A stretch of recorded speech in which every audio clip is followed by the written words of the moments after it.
Assalamualaikum warahmatullahi wabarakatuh. Kembali lagi di Mekanika Teknik 1. Kali ini saya akan membahas KD 3.4 dan 4.4, yaitu menerapkan cara menyusun gaya dalam struktur bangunan serta membuat susunan dan perhitungan gaya dalam struktur bangunan. Sebelum kita menerapkan cara penyusunan gaya dalam struktur bangunan, kita terlebih dahulu mengetahui besaran dan satuan serta macam-macam gaya yang ada dalam struktur bangunan. Langsung saja kita masuk ke materi. Besaran dan satuan. Setiap besaran dalam ilmu gaya harus dinyatakan dengan satuan, sehingga sistem satuan yang umum digunakan atau banyak digunakan di dunia ini yaitu satuan metrik dan satuan teknis. Nah, biasanya kita di Indonesia ini menggunakan satuan metrik, namun terkadang kita juga bisa menggunakan satuan teknis, tapi kita lebih sering menggunakan satuan metrik. Satuan metrik itu biasanya berupa meter, kilogram, sedangkan satuan teknis itu berupa inci atau foot. Satuan teknis ini biasa digunakan di Eropa ataupun Amerika. Untuk mengubah satuan metrik menjadi satuan teknis, kita perlu mengkonversi terlebih dahulu. Begitupun sebaliknya, kita mengubah satuan teknis menjadi satuan metrik, kita konversinya terlebih dahulu. Adapun tabel besaran dan satuan. Kalian bisa lihat, di besaran ada berupa panjang massa, waktu, suhu, kuat arus, intensitas cahaya, jumlah molekul zat. Dan di satuan, jika besarannya panjang, maka satuannya itu meter dan simbolnya M. Begitupun dengan massa. Satuannya kilogram, simbolnya Kg. Waktu, besaran satuannya sekon, dan simbolnya itu S. Suhu, kuat arus, intensitas cahaya, jumlah molekul zat pun sama seperti yang ada di tabel. Besaran skalar dan besaran vektor. Besaran skalar ini besaran yang tidak mengandung komponen arah, sehingga besaran vektor itu yang mengandung arah terhadap struktur atau titik tertentu. Sebagai contoh, yaitu besaran gaya Newton akan menjadi kabur jika tidak disertai dengan pernyataan arah dari suatu titik tangkap, yakni kemana arah gaya tersebut dan di mana titik tangkapnya pada atau dalam struktur bangunan itu. Adapun macam-macam besaran skalar dan besaran vektor. Besaran skalar berupa jarak, massa, waktu, suhu, kelajuan, volume, energi, daya. Sedangkan besaran vektor itu berupa perpindahan, percepatan, gaya, momentum, berat, momen, serta medan listrik. Selanjutnya, gaya. Gaya merupakan besaran usaha yang dikerjakan pada suatu titik atau bidang dengan arah tertentu. Gaya ini merupakan hasil dari perkalian besaran massa dan besaran percepatan yang dialami oleh benda atau materi tersebut. Sebagai contoh, suatu massa yang memiliki berat sebesar 1 kg dan ketika di bumi pasti akan mengalami percepatan gravitasi sebesar 10 meter per detik sekon. Ada juga yang 9,8 meter per detik sekon persegi nilainya. Namun pada umumnya menggunakan 10 meter per detik sekon kuadrat. Dengan begitu, massa tersebut akan memberikan gaya berat akibat gravitasi sebesar 10 Newton. Nah, gaya dapat dilukis dalam bentuk diagram panah, sehingga panjang diagramnya itu mempresentasikan besaran gaya, lalu arah panahnya itu menunjukkan arah gaya yang bersangkutan. Mari kita lihat gambar yang di samping merupakan contoh dari gaya yang dapat dilukis dengan bentuk diagram panah. Kita lihat P1. P1 ini nilainya sebesar 2 kN.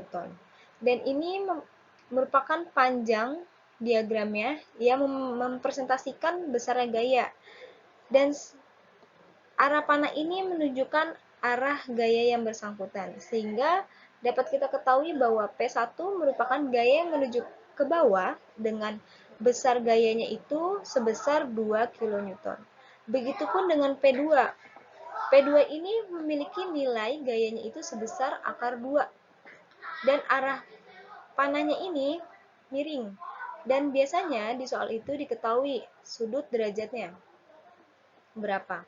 Misal 45 derajat atau 30 derajat, sesuai dengan kemiringan panah pada batang tersebut.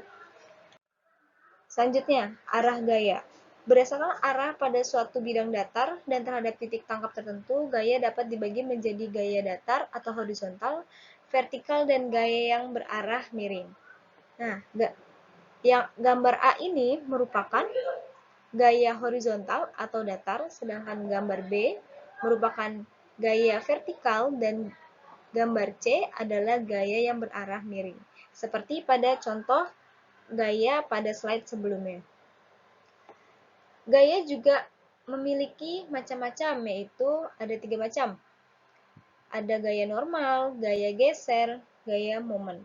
Nah, gaya normal ini merupakan gaya yang sejajar dengan arah serat batang, atau bisa kalian lihat di gambar ini.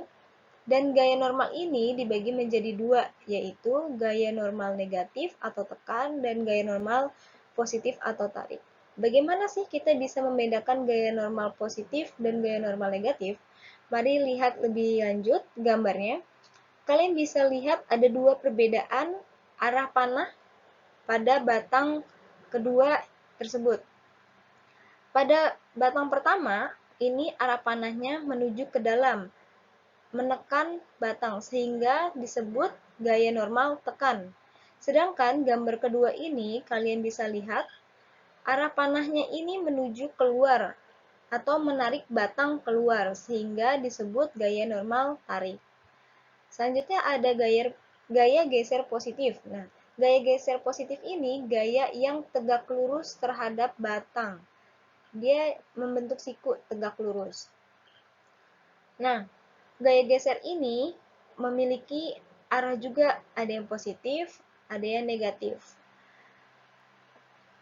Arah positifnya ini tergantung dengan si perancang struktur. Ketika perancangnya itu akan berasumsi bahwa yang positif searah jarum jam, maka ia akan menggunakan ketika menghitung perancangannya searah jarum jam itu positif. Begitupun dengan yang negatif. Kalau kita lihat dengan gambar ini, ketika gaya geser disebut positif, yaitu arah panahnya ini berada di sebelah kiri batang dan letaknya di bawah, menuju ke atas. Sehingga ketika arah panah ini menekan batang ya, menekan batang ke atas, maka batang yang ini akan berputar ke kanan, sehingga disebut gaya geser positif. Begitupun dengan gaya geser negatif. Gaya geser negatif itu letak panahnya itu berada di bawah sebelah kanan menuju atas, sehingga ketika panah ini menekan batang, maka batang akan berputar ke kiri, berlawanan jarum jam. Maka disebut gaya geser negatif. Selanjutnya ada gaya momen positif. Nah, gaya momen ini merupakan batang yang dikenai gaya tegak lurus terhadap batang akan menghasilkan gaya putar atau rotasi. Nah, ini yang disebut gaya putar atau rotasi. Terhadap titik yang berjarak tertentu di sepanjang batang. Jadi, ketika ada batang dan mendapat gaya tegak lurus yang berjarak, maka di sini akan mengalami torsi atau gaya putar. Nah, gaya momen ini juga dibagi dua, yaitu gaya momen positif dan gaya momen negatif. Arah gaya ini akan dikatakan positif ketika searah jarum jam. Begitupun dengan arah gaya yang berlawanan atau negatif ketika berlawanan dengan arah jarum jam. Ini pun kembali lagi dengan asumsi atau kesepakatan si perancang agar mempermudah perhitungannya saat merancang bangunannya.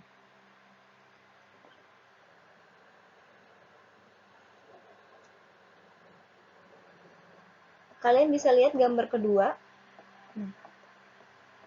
Berdasarkan arah gaya tadi searah jarum jam dengan berlawanan, maka ini bisa juga dikatakan negatif atau positif, yaitu ketika batang mengalami kondisi tarik atau tekan. Ketika gaya momen ini dikatakan positif, yaitu bila batang mengalami tarik atau tekan di bagian atasnya. Pada umumnya, positif itu atasnya akan mengalami tekan. Nah, begitupun sebaliknya. Ketika gaya momen negatif, maka bagian atasnya ini akan mengalami tarik atau positif. Sekian materi pada pertemuan kali ini.